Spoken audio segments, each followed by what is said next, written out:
being that I live in Silicon Valley, I get a lot of looks for my car because it's not the same as driving a Tesla or a BMW.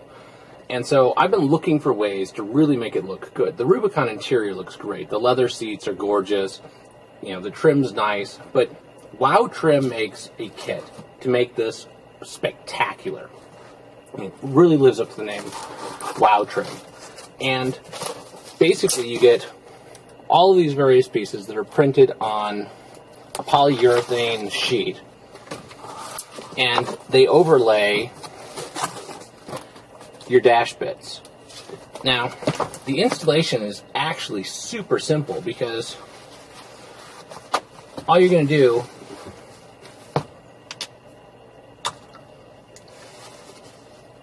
is put some alcohol on a paper towel and make sure that the surface is super clean. Give it a second to dry. Hit it with the microfiber, and then find the appropriate piece.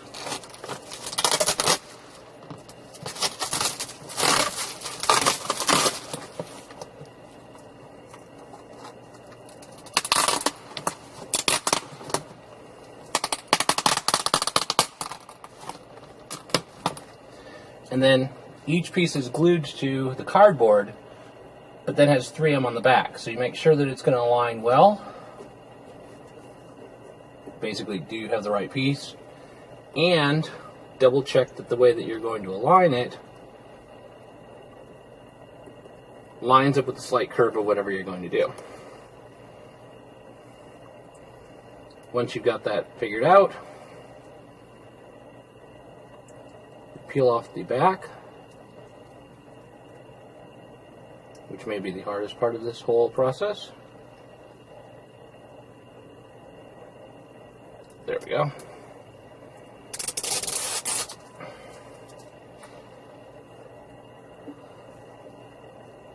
Once again, you make sure that you get it absolutely perfect, because once it goes on, it's pretty hard to take off. Now, like this piece that looks like it could be the right one, this isn't. This is the back door one. So you really need to pay attention before you put them into place that you've got the right one. And then I don't know whether you can see it on the camera there, but I had a piece of the paper towel attached, which is the reason I always go over them with the microfiber afterwards, is to make sure that you don't have any paper towel lint afterwards. But I found that if I use the alcohol and the microfiber directly, sometimes it melts my microfiber cloth. So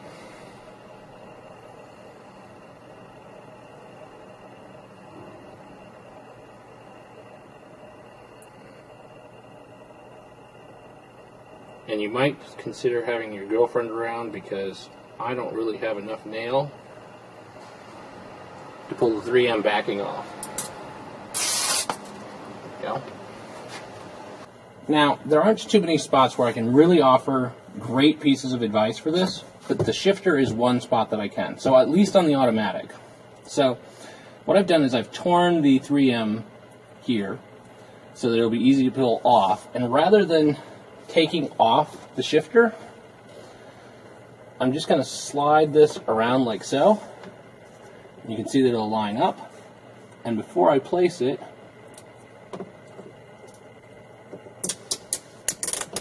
now I'm going to pull off the backing all the way around.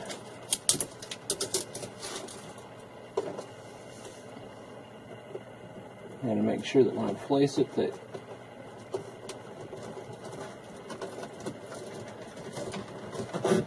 everything goes on just so. So I am blown away at how great this dash kit looks. So here it is installed, and you can see it is a very complete set. And it even includes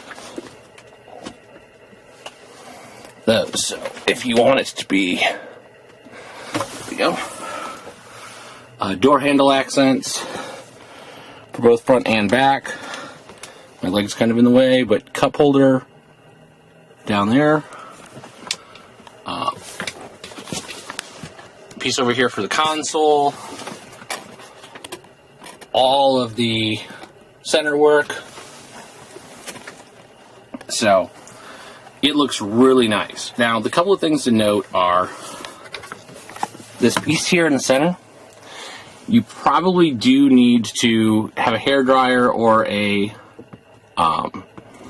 heat gun, and you also need it for this piece on the center console. Because of this curve, if you don't have it, this will constantly pop up. And I didn't know which piece this was until afterwards, so I put it on too late, and so I didn't get that quite right. So I'll probably have to reheat it with the heat gun and use an aftermarket adhesive. But other than that, it went on great. It looks great. I have pieces left over because there are a couple of the pieces that I think they would look okay, but I wanted it to look stock, not overdone. And I just didn't feel like some of the parts would have been there on a stock one. But there's so many pieces here. The other thing to note is it came with a bunch of different radio covers, and so depending on which radio you have, there is a lot different sets of Burlwood. So it will accommodate each of the radios, and just happens to be this is the radio that I have, and so that's what it looks like. But overall, it is spectacular.